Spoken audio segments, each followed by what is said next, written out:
It is such a blessing to be with this community once more, to welcome in another new year. It brings me such joy to be able to look out at the faces in this room and to know more of your story than I did at this time last year. You and I have spoken on your birthday. You and I have studied together. You and I have run into each other at the JCC or at Costco. We have been in community for your good times, your hard times, Shabbat times, board meeting times, social justice times, and lifelong learning times. We have greeted one another in the Sunday morning drop-off line. You and I have high-fived at youth events. And we have sung together for Shabbat Sing and Friday with Family. You and I have held hands and prayed during moments of distress. We have embraced in moments of grief, and we have engaged in deep conversation over the wonderment of existence. Ashreinu matov chelkenu. Happy are we. How great is our portion. There is a story of a chassid who complains to his Rebbe that things haven't been going well. There has been illness in the family and business setbacks. And he is afraid that God and the community don't care about him. He and the Rebbe are sitting in front of the fireplace talking, and the fire before them is just about to go out. There are only scattered embers glowing. So the Rebbe takes the poker and stokes the embers into a heap. He adds a bit of wind with his breath, and there's a burst of flame, and a large fire begins to burn. "You see," said the Rebbe to his student, "do you see what happened when I gathered the embers closer and breathed a bit of life into them? The embers turned to flames, and the fire came back to life. When the coals are separated from each other, there is little fire, and each ember will fade. But when they are close to each other, they ignite one another, and the fire is renewed." It is the same with people. When we are alone and separated or disconnected from each other, our spirit is in danger of dying out. But when we gather together, we get energy and comfort from one another. There is a burst of fire, and hope is renewed. We gather together with the warmth of and fire of community to bring in our Jewish New Year, this Rosh Hashanah 5779. For many, the sounds, rhythm, and prayers of the High Holy Day season bring great comfort and provide a sense of order. Others may be uncomfortable with the prayers, the rhythm of the service, or even the notion of God. These days of awe can also be difficult because of the intense reflection our tradition calls upon us to do. Engaging in deep reflection is no simple task. It can make us feel uneasy, and it can be jarring. It isn't easy to be criticized. It's often hard to think critically of ourselves. Yet our task for the next 10 days is to engage in deep reflection, and in doing so we elevate our souls, that spark of God that resides within each of us. We will undertake this spiritual journey personally and together. No one is alone in this journey.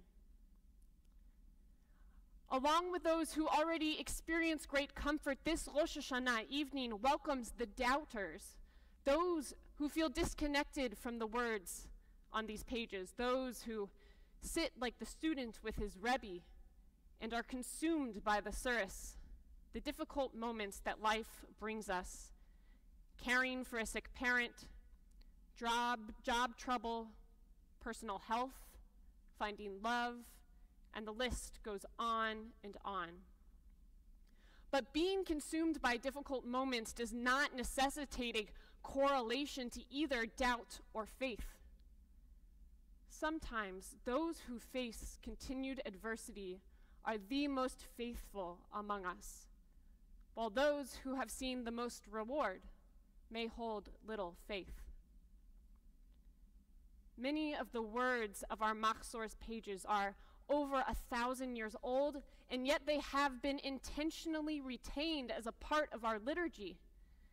There is room for us to resonate with the words, and there is room for us to take pause. Judaism wants us to have the space to doubt these words. Judaism doesn't want us to blindly believe in each and every word we recite. We are not a religion of blind acceptance and obedience. Despite 613 commandments, nowhere in our biblical Hebrew do we have a word for obey. Rather, we are compelled to shema, to listen, to hear, to understand, to discern. Our rabbinic tradition is based in questioning. Page after page after page in the Talmud, it's a rabbinic conversation full of questions, arguments, and no declarations of having found a singular truth. We, as modern Jews, are a continuation of that conversation between faith and doubt, the literal and the metaphoric. We are a people who lionize the questioner. When I see children after their school day, I never ask them if they learned anything interesting at school. But I always ask them if they asked any good questions. We are a people who thrive in that liminal space of eternal wondering. Jewish tradition relies on us to question and to doubt. When we call out throughout these next 10 days the word Baruch Atah Adonai or Avinu Malkeinu, blessed are you Adonai and our Father, our ruler, I want us to hold space for our doubts and our beliefs. We simultaneously hold so many dichotomies in our lives: hate and love, sadness and joy, contentment and anger, doubt and belief. And so I share with you my beliefs and my doubts this Rosh Hashanah with the hope that it ignites a piece of your soul toward a deeper and more meaningful experience of these high holy days. Like our Jewish mystics taught, I believe that each of us has a soul. And within our soul resides a spark of the divine. We are not separate from the divine, but rather God is that spark within each of us. The spark sits deep within us like scattered embers waiting to be fanned into flames. And prayer acts as that fanning motion we take to keep a fire alive, to give it the oxygen it needs to turn from a spark into embers and from embers into fire. As a rabbi, I am living in service of God, the Jewish people, and the world. And through this service, I seek to help others build their own fan, if you will, to find a way to keep alive their spark in good times and when all hope seems to diminish. The Hebrew Union College requires students to undertake at least 400 hours of training in clinical pastoral education. Many of us completed our time in service to the sick and the healers as chaplains at the Jewish hospital in Cincinnati, Ohio. And as a hospital chaplain, I did my rounds in the intensive care unit, offering a calm presence for the nurses, doctors, patients, and their families as they navigated some of the most difficult and trying moments in their lives. For an entire year, we encountered patients, young and old. We saw life, death, and a desire to feel companionship, compassion, and care. There were limits to our abilities. There were those whose sickness was so severe that our role was to guide them toward a spiritual place of acceptance and comfort, and to help their family and friends connect with their loved ones in their final days before their final breaths. The intensity of that work will stay with me forever. And I saw hundreds of patients that year, but one patient's experience has stayed with me, and his story so powerful that it is worth revisiting this Rosh Hashanah. And this is the story of Daniel, the man in room 14. Now, I'm not even sure what his diagnosis was, but he was really, really sick. The doctors gave him a 10% chance of making it through the week. He was in his 50s, unconscious, intubated, and deathly ill. His wife was often in his room during my rounds, so she and I would talk about him, his life, their marriage, and her hopes for the future. At the end of our time together, I would take his hand, sit at his bedside, and offer them both a prayer for strength and comfort. Avinu Malkeinu Shema Kolenu, Avinu Malkeinu, hear our prayer. Holy One of Blessing, at this time, we ask for your presence in this room, that you guide the hands of the doctors and the nurses toward gentle care and the utmost focus as they seek to heal and provide comfort to Daniel. May Daniel feel a sense of calm and comfort through these words. God, give Daniel the strength from within as he battles, and may he always feel your nearness and that you are with him. Holy One of Blessing, as Lori sits here day after day and cares lovingly for her husband in this time of great need, may she find the energy to continue to bond with him. May she feel comfort through her belief in you and continue to offer prayers of strength and hope to Daniel. Through these prayers and the care of his doctors, may Daniel find hope, strength, and healing. Amen. We prayed in this way every other day for almost 6 weeks. Every once in a while, as I sat in prayer holding Daniel and Lori's hands, I thought that Daniel might be squeezing mine, but it was hard to tell. Most of the time, he laid very still on the bed. And then one day, I walked through the hall of that intensive care unit and into room 14, and Daniel was awake. He was still intubated, so he couldn't talk, but when he saw me and heard me say hello, his eyes widened and he motioned for his wife to grab a little whiteboard so that he could write something. And shaking, he scrawled the letters to spell, "Thank you." He put his marker down, he squeezed my hand. He closed his eyes and signaled to me that he would like for us to pray. And so I offered up another prayer at his bedside. Avinu Malkeinu Shema Kolenu, Avinu Malkeinu, hear our prayer. Holy One of Blessing, in your miraculous work, O God, we offer thanks that Daniel is alert and with us. Continue to guard his mind, body, and soul toward a full recovery. Provide Daniel and Lori with patience for the journey ahead. And may they both be strengthened through one another in the care of their doctors and nurses. 2 days later, we prayed. 2 more days later, we prayed. 2 more days later, we prayed. And about a week later, I entered that room, room 14. And he was sitting in a chair. He was no longer intubated, and the color had returned to his cheeks. Before I could get in a word of greeting, he locked eyes with me and said, "I heard you every time you came to pray with me, and your prayers gave me strength and hope. I never really cared for prayer before, but I sure do now." And I cannot explain why he lived and someone else on the floor died that week. I certainly wish we all understood why things unfold the way they do, but that is not our reality. So please hear me in acknowledging the pain and the betrayal that comes when we put everything into our prayers and a loved one still dies.